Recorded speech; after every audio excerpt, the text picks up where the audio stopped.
What you are about to watch is for entertainment purposes only and does not constitute any type of advice. Always question the validity of what you see and what you hear. Viewer discretion is advised. Today's segment is going to be very different and special.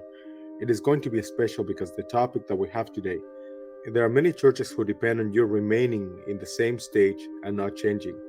Grafters, manipulators, and abusers depend on you not realizing the truth. But you know what we think about the truth. The truth is of God, and therefore it is our obligation to spread God's given truth. Today, we're going to be talking about defeating insecurities. Insecurities are self-doubts that we were convinced to be true, or that they matter, when in reality, they are not true or don't they matter at all. Insecurities sometimes come from reflections and delusions from others who convince us that what we have been told is true. The fact that insecurities are doubts tell us that there is so much that we can do, because where there is doubt, there's something to amend. Knowing that there's something to amend tells us that we can do some digging around. We can find out what we need to amend and overcome the false notion called insecurity. All insecurities involve doubts that we're convinced to be shortcomings and that they matter so much to the world that we become inadequate or inferior. The insecurities are learned externally and assumed to be true based on self-judgment. Before we touch on the strategies to overcome insecurities, let's talk about some examples of how they most likely originated. When we're young, trusting, and impressionable, we eventually meet others who we believe we trust, or we have certain investment playing in our lives with those we are familiar with and therefore we trust. These events are not just any events.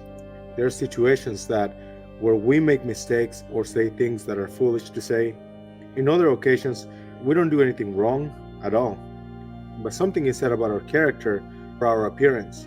Sometimes it is in the form of a joke at our expense. An example would be that our aunt asking us to pass the glass of water, we drop it in the process. She proceeds to get angry, raise her voice, and mention that we're so clumsy and that we never do anything right. She may momentarily act like she's in the position to judge, when in reality, she has no room to talk, since she is in her second divorce and has a problem with alcohol. However, we as children don't reason like adults and realize that it is pure stupidity on her part. Instead, we believe it, accept it, and reflect that idea by observing and micromanaging all of our mistakes, and come to the conclusion that our divorced cat lady aunt is right. She may not have realized she was harming with her ignorant words, but she has. Another example would be a friend of the family, if you can even call him that, looking at us, wow, you're getting fat. Last time I saw you, you were much skinnier. Instead of us saying, and you're getting old, bald, ugly, something which some of us have actually said to grafters in the past.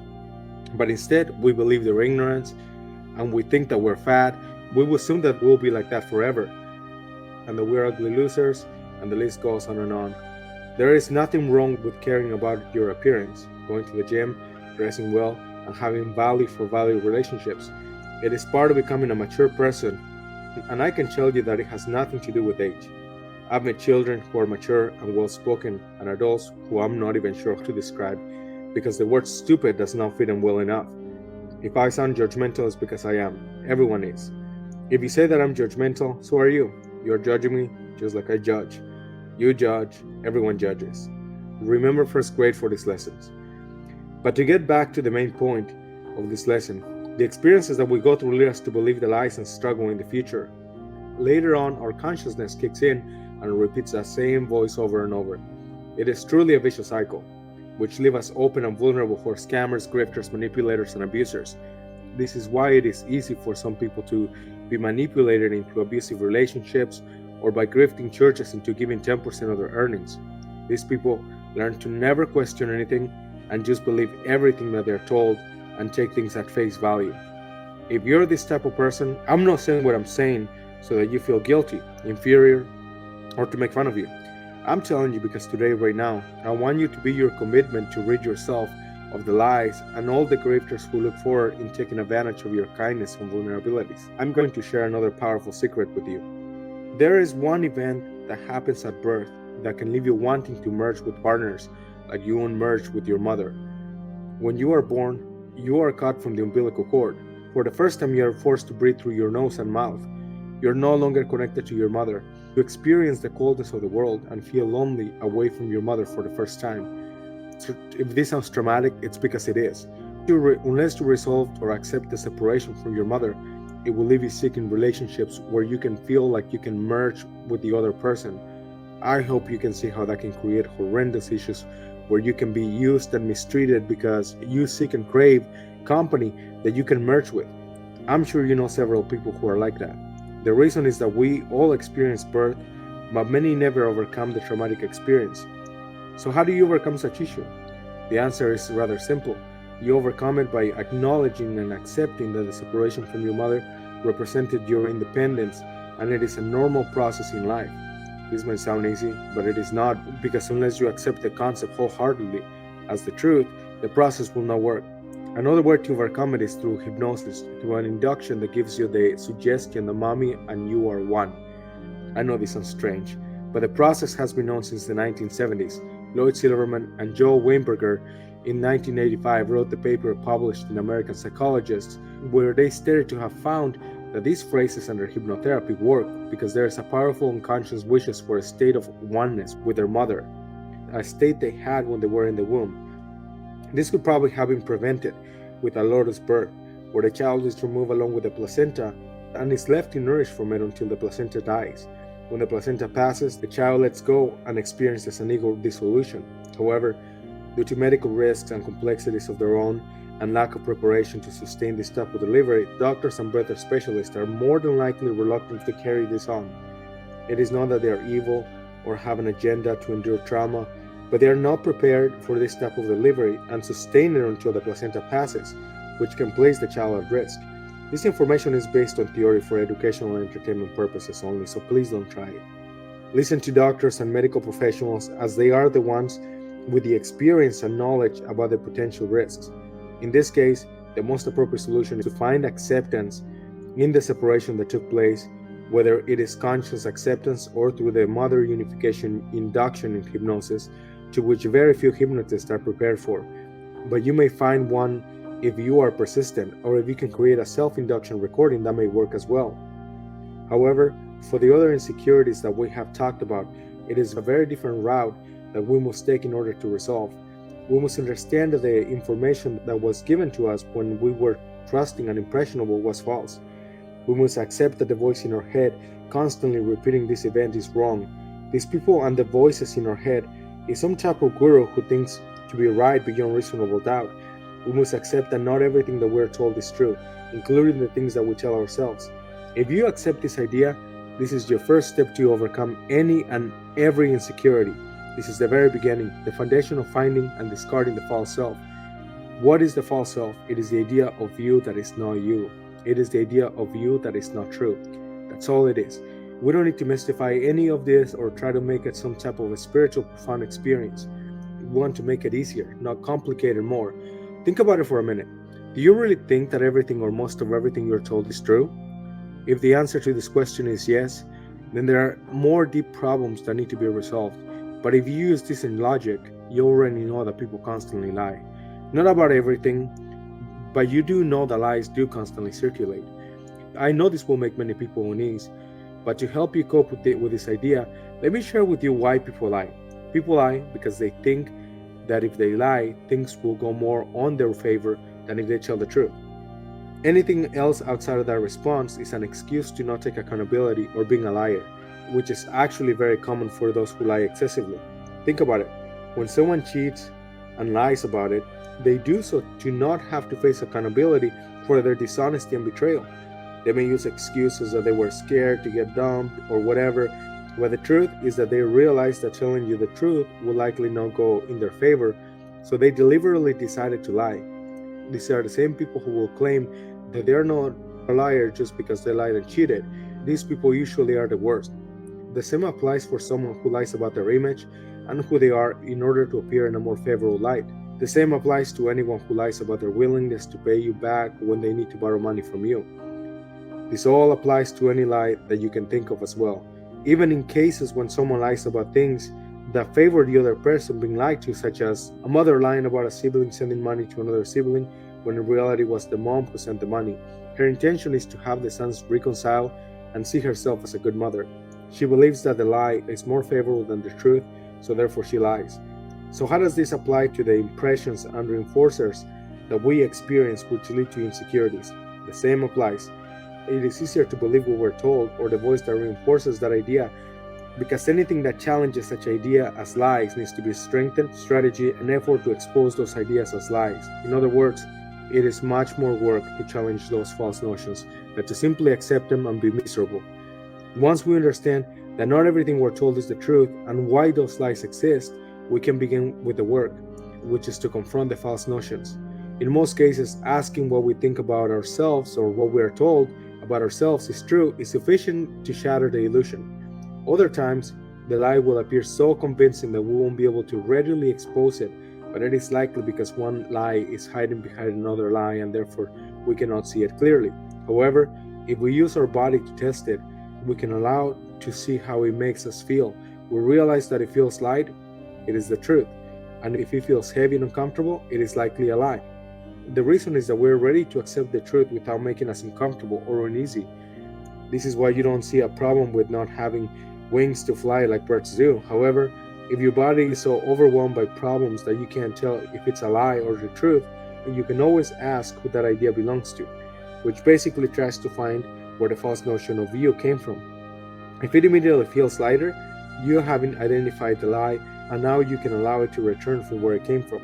You don't care where it came from or who it came from, you simply let it out of your life. I learned all these techniques in a book called Living Beyond Distractions by Gary Douglas and Dane Here. Now, if you don't feel like you can identify or send it back, you can always try to identify it.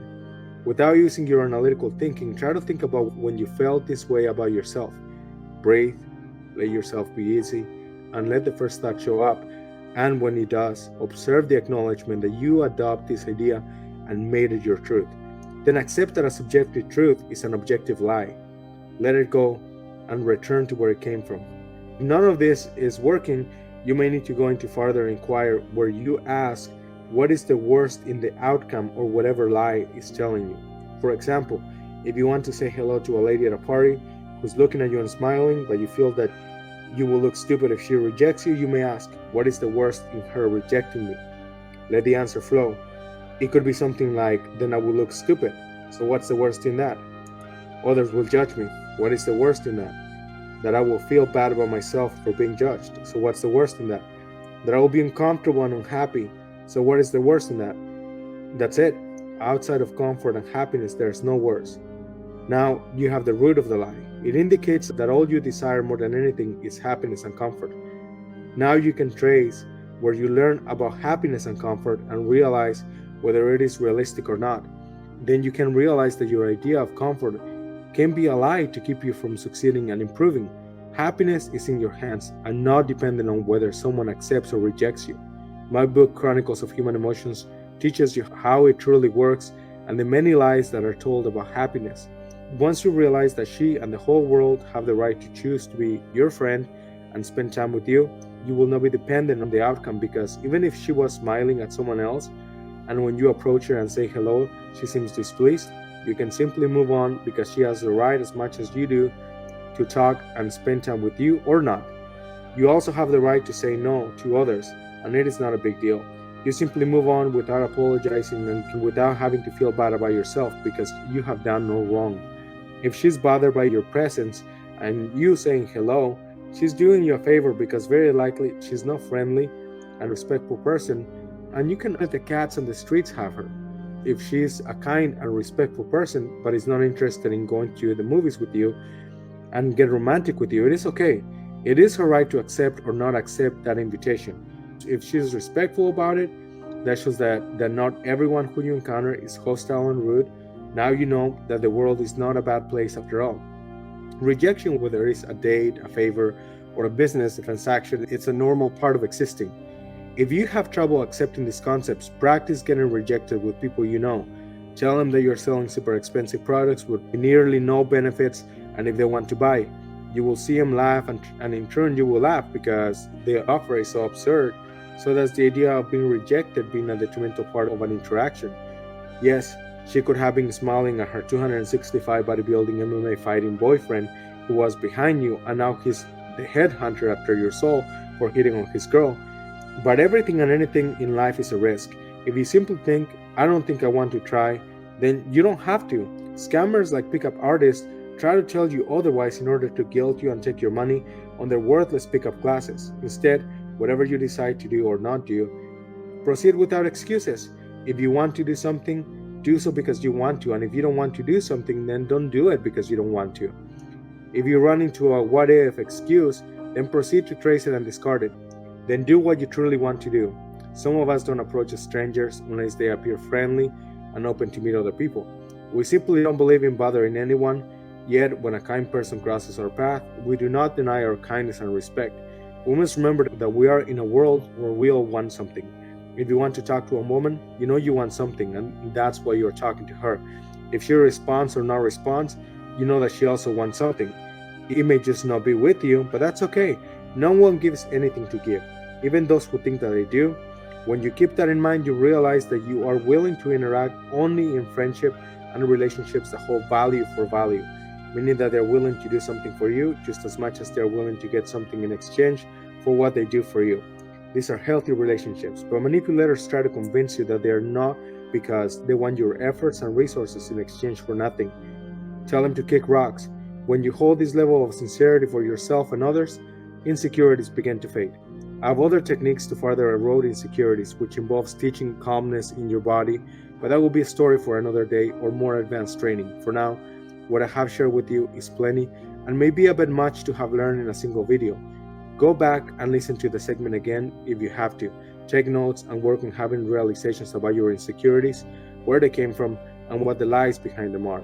When you are able to achieve this level of realization, your insecurities will start to disappear and you will realize that you no longer need them, that you have more of a choice in life, and that no one has the right to exploit your vulnerabilities. Until next time, so long.